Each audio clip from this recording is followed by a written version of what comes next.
దేవునికి స్తోత్రం. అర్థమవుతున్నాయా అండి దేవుని మాటలు? వ్యర్థమవుతున్నాయా?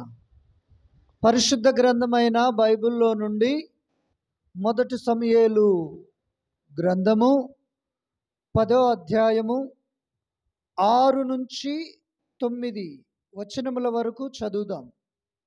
మొదటి సమూయేలు గ్రంథము 10వ అధ్యాయము 6 నుంచి 9 వరకు.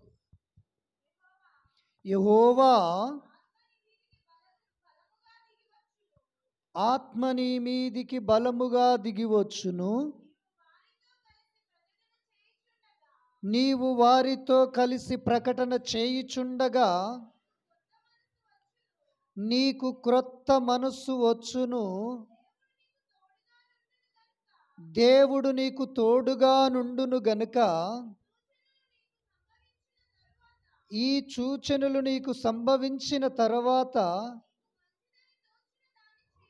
నీకు మంచిదని తోచిన దానిని చేయుము. నాకంటే ముందు నీవు గిల్గాలునకు వెళ్ళగా దహన బలులను సమాధాన బలులను అర్పించుటకై నేను నీ యొద్దకు వచ్చి నీవు చెయ్యవలసిన దానిని నీకు తెలియజేయు వరకు 7 దినముల పాటు నీవు అచ్చట నిలవవలెను. హల్లెలూయా. 9వ వచనం. అతడు సమూయేలు యొద్ద నుండి వెళ్ళిపోవుటకై తిరగగా దేవుడు అతనికి కొత్త మనస్సు అనుగ్రహించెను. ఆ దినముననే ఆ సూచనలు కనబడెను. చాల్. హల్లెలూయా. సౌలు వాళ్ళ నాన్న మన గాడిదలు పోయినాయి దోలాడకరా అని పంపించాడు. వీరు దోలాడుకుంటా సమూయేలు ప్రవక్త ఉండే ప్రాంతానికి వెళ్ళారు. వెళ్ళినప్పుడు గాడిదలు దొరకలేదు. సమూయేలు ప్రవక్త దగ్గరికి వెళ్ళారు. వెళ్ళినప్పుడు ఆ ప్రవక్త సౌలుతో మాట్లాడుతూ ఉన్నాడు. నీకు దేవుడు క్రొత్త మనస్సును కలగచేస్తాడు. నువ్వు నూతన మనసు వస్తుంది. దానికి కొన్ని సూచనలు నీకు కనబడుతవి.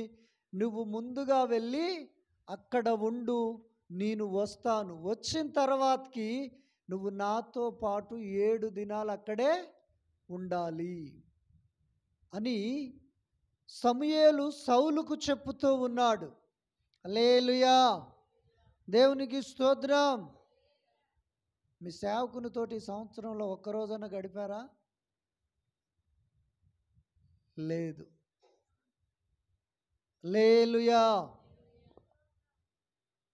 ఆ ప్రవక్త సౌలుకి ఎందుకు చెప్పుతున్నాడంటే అతడు పొందబోవు పట్టాభిషేకమును గుర్తెరిగి ఉన్నాడు గనుక నువ్వు నాతో పాటు ఈ కొండ మీద 7 దినములు బలులు అర్పిస్తూ ఉండుము. నేను నీకు వస్తాను. ఏమి చెయ్యవలనో నేను అది నీకు తెలియచేస్తాను. హల్లెలూయా. మనము దేవునితో, పరిశుద్ధులతో, దేవుని సేవకునితో మనము అన్యోన్య ఆత్మీయ సంబంధమును కలిగి నడుస్తూ అడుగులు వేస్తూ ఉన్నప్పుడు దేవుడు నీ పట్ల కలిగి ఉన్న ప్రణాళికను నీకొక సూచన రూపకముగా బయలుపరుస్తాడు. సమూయేలు సౌలుకు చెప్పుతూ ఉన్నాడు, దేవుడు నిన్ను కోరుకున్నాడో, అభిషేకించి రాజ్య అధికారాన్ని నీకు ఇయ్యబోతూ ఉన్నాడు. రాజుగా నిన్ను పట్టాభిషేకము చేసి రాజ్య సింహాసనము మీద దేవుడు నిన్ను కూర్చుండబెట్టబోతూ ఉన్నాడు. నువ్వు మేలైనది చెయ్యి, నీకు క్రొత్త మనసు వస్తుంది అని ఆ సమూయేలు చెప్పుతూ ఉన్నాడు. సమూయేలు చెప్పినట్టుగానే సౌలు రాజయ్యాడు. ఇశ్రాయేలు ప్రజలను 40 సంవత్సరములు పరిపాలన చేశాడు. ప్రియులారా, హల్లెలూయా. మేము ఎందుకు మీ ఇంట్లో కుటుంబ కూడిక పెట్టుకోమనేది, దేవుని మనస్సు ఏదన్నా మీ మీద కలిగి ఉంటే, ప్రణాళిక ఏదన్నా ఉంటే అది బయలుపరచబడుతుంది.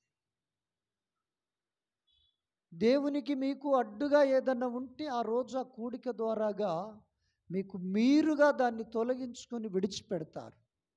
హల్లెలూయా.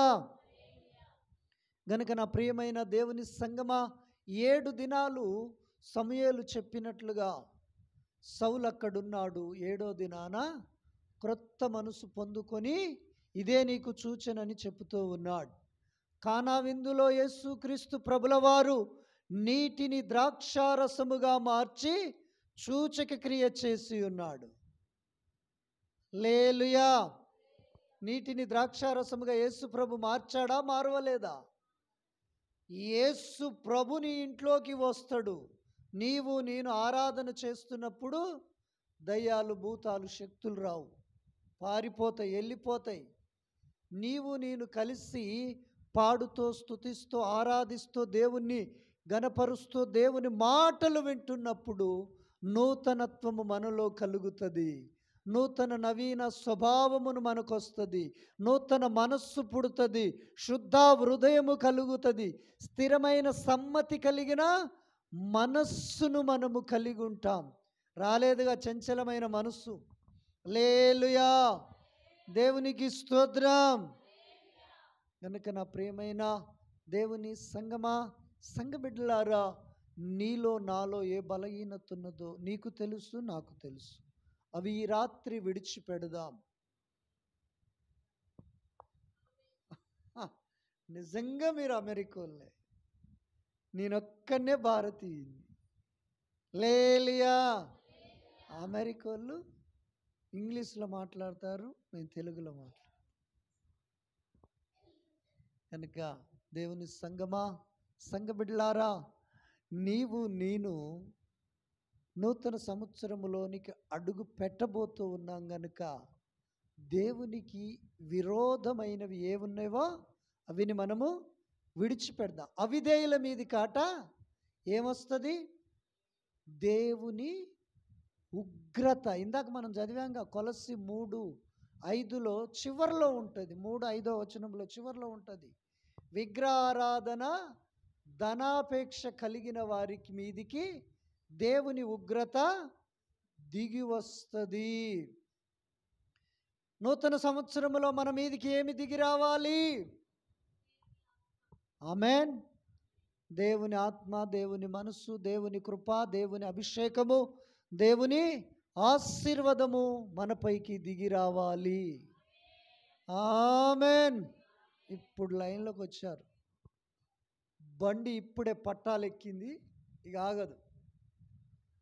హల్లెలూయా. చదవండి.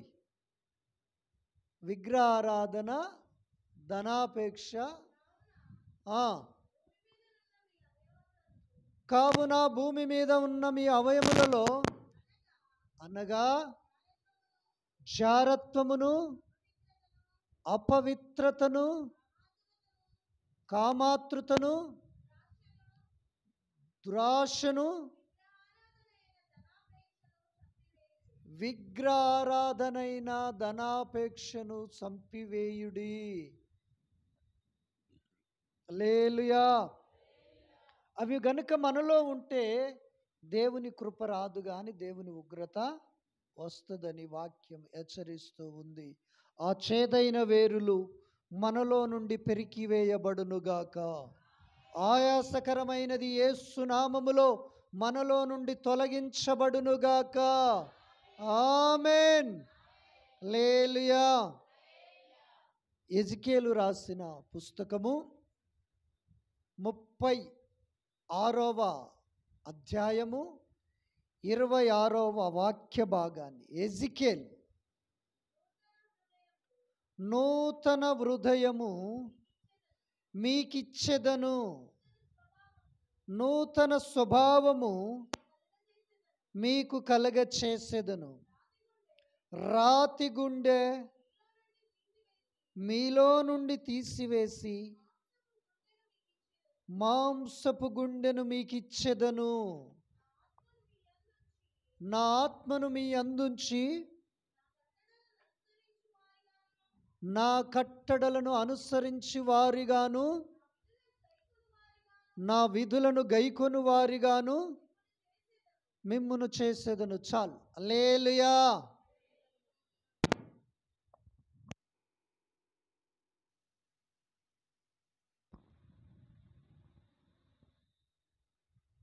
స్తోత్రం.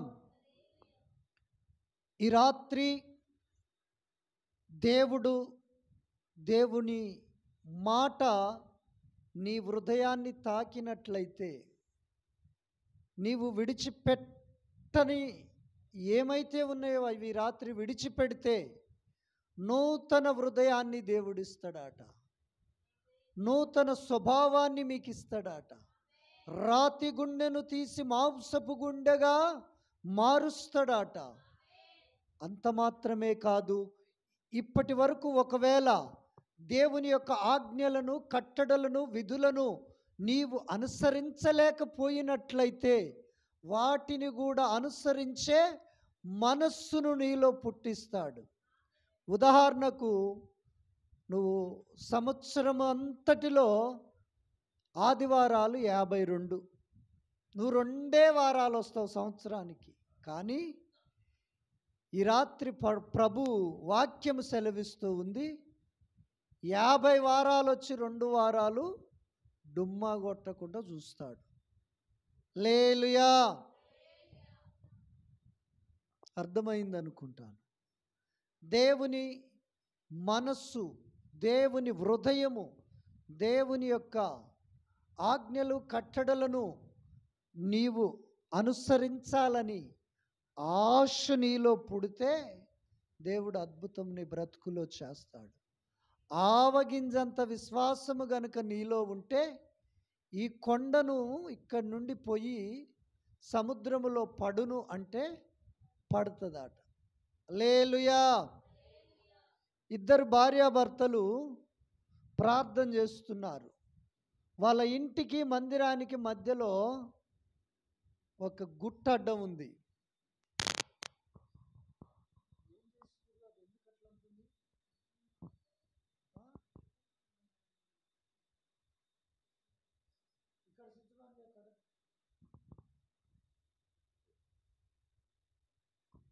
హల్లెలూయా. భార్యాభర్తలు 2 ప్రార్థన చేస్తున్నారట.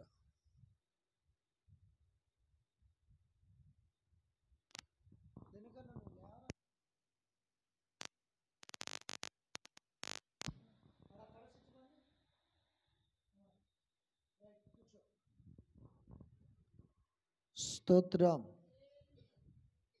భార్యాభర్తలు 2 ప్రార్థన చేస్తూ ఉన్నారు. ప్రార్థన చేసిరు, పండుకురు. పొద్దునట్లు లేచి భార్య భర్త నాకు సరిగ్గా గుర్తులేదు కానీ కిటికీ తీసి చూస్తురట.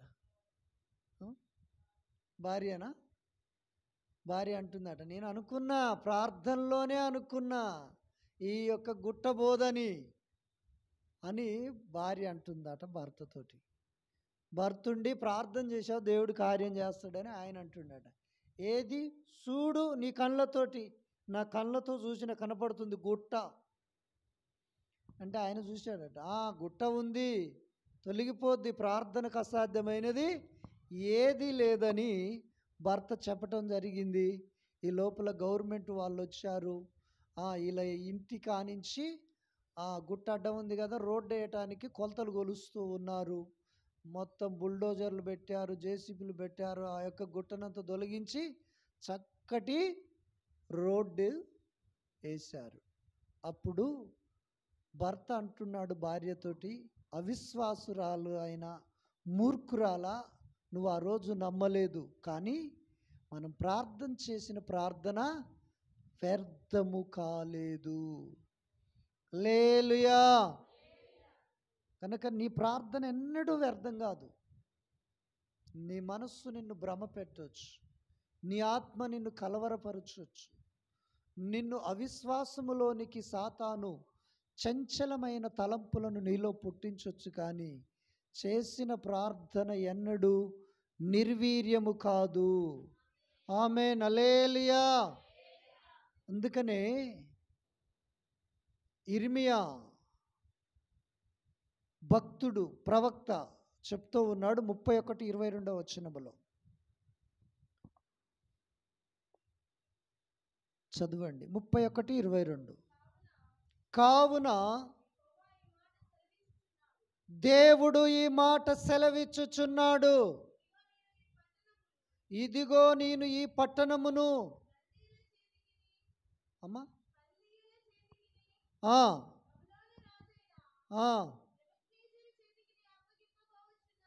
22 31:22. నీవు ఎన్నాళ్ళు ఇటు అటు తిరుగులాడుదువు, విశ్వాసఘాతకురాలా, యెహోవా ఈ దేశములో నూతనమైన కార్యము జరిగించుచున్నాడు. అలా చాలు. హల్లెలూయా. ఇటు అటు తిరిగే మనస్సు నీకు ఉండొద్దు. ఊగిసలాడే ఊహలు నీకుండొద్దు. కలవరపడే హృదయాన్ని నువ్వు కలిగి ఉండొద్దు. కానీ ప్రవక్త అంటూ ఉన్నాడు, విశ్వాసఘాతకురాలా, ఎన్నాళ్ళు ఇటు అటు తిరుగుతావు, ఈ దేశములో యెహోవా నూతన కార్యము చేయుచున్నాడు. ఆమేన్, హల్లెలూయా. మనము విశ్వాసముతో అడుగులు వేసినప్పుడు, విశ్వాసపు మాటలు పలికినప్పుడు, విశ్వాసపు క్రియలు చేసినప్పుడు, విశ్వాసపు తలంపులతో మనం ఉన్నప్పుడు, విశ్వాసమైన కార్యాలలో మనము ముందుకు సాగినప్పుడు ఆట నూతన కార్యాలు మన బ్రతుకులో జరుగుతవి.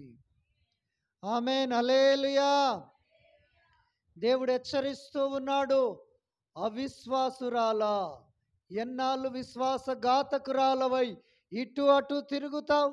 ఎవరన్నా ఏదైనా చెప్పితే కొంగున ముడేసుకొని దాన్ని పట్టుకొని ఇదేమైపోద్దు, అదేమైపోద్దు, అదేమవుతుందో, ఇదేమవుతుందో అని నువ్వెన్నడూ భయపడవద్దు. విశ్వాసముతో ప్రార్థన చెయ్యి. ఈ పరిచర్యకు మరొక ఆధారం ఏదీ లేదు. విశ్వాసమైన ప్రార్థనే ఆధారం. ఏనాటికి సంఘం మీద భారం పెట్టలే, చెప్పాము, వదిలేశాం. ప్రేరేపించబడిన వారు సహకరించారు, ప్రేరేపించని వారు సహకరించలేదు. కొంతమంది నిందలేసి వెళ్ళిపోయారు. అందరినీ దేవుడు మారు మనసునిచ్చి మహిమలో చేర్చునుగాక. ఆమేన్, హల్లెలూయా. కానీ ఎక్కడికి వెళ్ళినా ప్రార్థన చేసినా ఆయన కార్యాలు చేసుకుంటాడు. వారిలో నూతనత్వాన్ని పుట్టించి గుప్పిళ్ళు విప్పి మందిరము కొనుక్కునుటకు కట్టుకునుటకు కృప చూపించాడు. భూమి మీద ఎక్కడికి వెళ్ళి అడిగినా సంఘము మందిర స్థల విషయములో కానీ, మందిర నిర్మాణ విషయములో కానీ, మందిర కార్యక్రమాల విషయాలలో కానీ ప్రతి ప్రోగ్రాముకు గుప్పిళ్ళు విప్పుతారు. మీరు ఇప్పారా? మిమ్మల్ని తక్కువ చేసి అనట్లే, యథార్థతను కోసం అడుగుతూ ఉన్నాను. కనుక మీరు ఎవరు సహకరించినా సహకరించకపోయినా మందిరము చుట్టూ లోపల బయట బూజుగర్ర తీసుకొని దులిపాను. పోయిన వారం గడిగాను. 1 తారీఖు నుంచి ఈ రోజు వరకు కూడా ఖాళీ లేదు.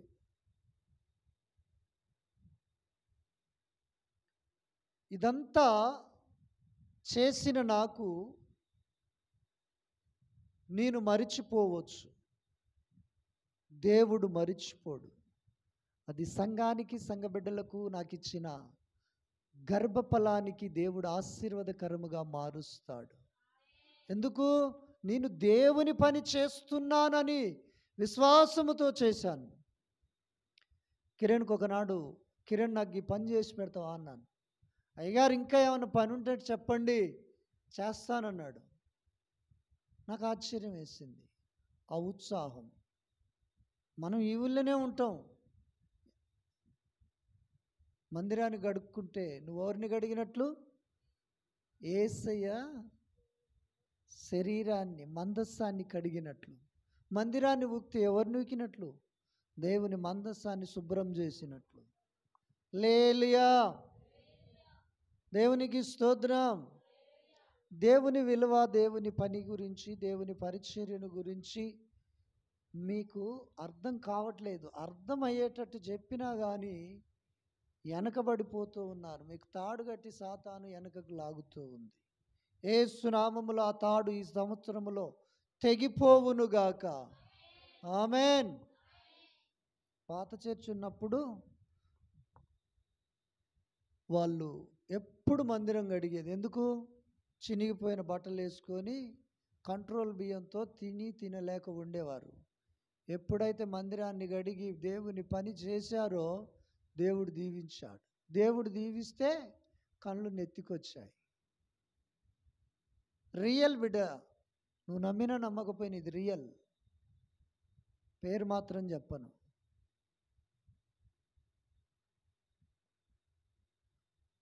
నేను ఆశ్చర్యపోయాను. వీళ్ళు మందిరం గడిగితేనే ఇంత దీవించాడు, ఇంత ఆశీర్వదించాడు. దేవునికి నమ్మకంగా ఉంటే ఇంకా ఎన్ని సంవత్సరాలైనా వీరి సంతతిని విడిచిపెట్టడు అనుకున్నాను.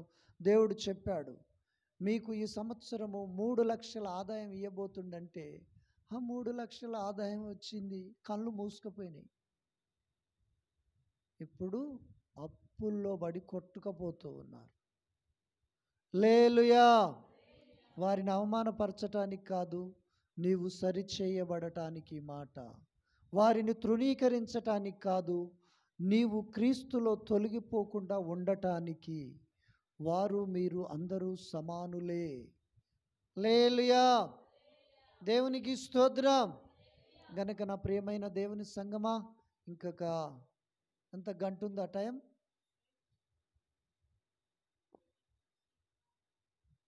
Eleven 15 okay. నూతన సంవత్సరములో, ఈ సంవత్సరములో పడిన కష్టము నువ్వు పడకుండా ఉండాలంటే, ఈ సంవత్సరములో చూసిన కరువు నువ్వు చూడకుండా ఉండాలంటే, ఈ సంవత్సరములో నువ్వు వెనకబడినట్లుగా ఉండకుండా, వెనకబడిపోయి ఉన్నావు గనుక అది నీ బ్రతుకులో ఉండకూడదు అంటే నువ్వు మారాలి. యేసయ్య ఎన్నడూ మారడు. ఆయన మార్పు లేనివాడు. వాక్యానికి విరుద్ధముగా ఆయన ఏమీ చెయ్యడు. కనుక నువ్వు మారితే దేవుని మహిమను నువ్వు కనులారా చూస్తావు. నువ్వు మార్పు నొందితే ఆయన మహిమ నీ పైన ఉదయిస్తుంది. హల్లెలూయా. కనుక నా ప్రియమైన దేవుని సంగమా, సంఘ బిడ్డలారా, ఇది దువ్వే బోధ కాదు. ఎప్పుడైనా కట్కేవాడు మాంసాన్ని కత్తితో కొట్టినట్టుగా కొట్టే బోధే. మీకు నచ్చినా నచ్చకపోయినా దువ్వాననుకో, ములగ చెట్టు ఎక్కుతావు. ఏదో ఒక రోజు గాలివాన వస్తుంది, ఇరుగుతుంది, ఎక్కడో ఇరిగిపోతుంది. ఆ బోధలు అలాగుంటాయి. గనుక మనకు వాక్యమై ఉన్న యేసయ్య మనస్సు మనకు కావాలి. వాక్యమై ఉన్న దేవుని హృదయం మనకు కావాలి. ఆ వాక్యమే కృపాసత్య సంపూర్ణుడుగా ఆయన మన మధ్యలో ఎలా జీవించాడో మనము కూడా అలాగ జీవిస్తే ఆయన నీటిని ద్రాక్షారసముగా మార్చినట్లుగా నీటిలాంటి నీ బ్రతుకును ద్రాక్షారసముగా నువ్వే మార్చుకుంటావు. ఆమేన్. తాగుడు అలవాట్లున్న వారు ఎవరైనా ఉంటే యేసు నామములో వారికి విడుదల కలుగునుగాక. లోకములో ఉన్న మమకారాలు ఎవరికైనా ఉంటే, మర్యాదలుంటే యేసు నామములో అవి పటాపంచలైపోవునుగాక. లోక సాంప్రదాయాలలో కట్టుబడి క్రీస్తును నిర్లక్ష్యము చేసే ఆత్మ ఉంటే యేసు నామములో అది సమాధి చేయబడునుగాక. పరిశుద్ధాత్ముడు దయించు అగ్ని అయి మీ కీళ్ళల్లో, వేళ్ళల్లో, మూలుగల్లో, ఎముకల్లో, ప్రాణాత్మ దేహములో మండిస్తూ దయించి వేయునుగాక. ఆమేన్. దేవుడు ఈ మాటలు మనందరి నూతన సంవత్సరపు ఆశీర్వాదముకై దీవించునుగాక. ఆమేన్.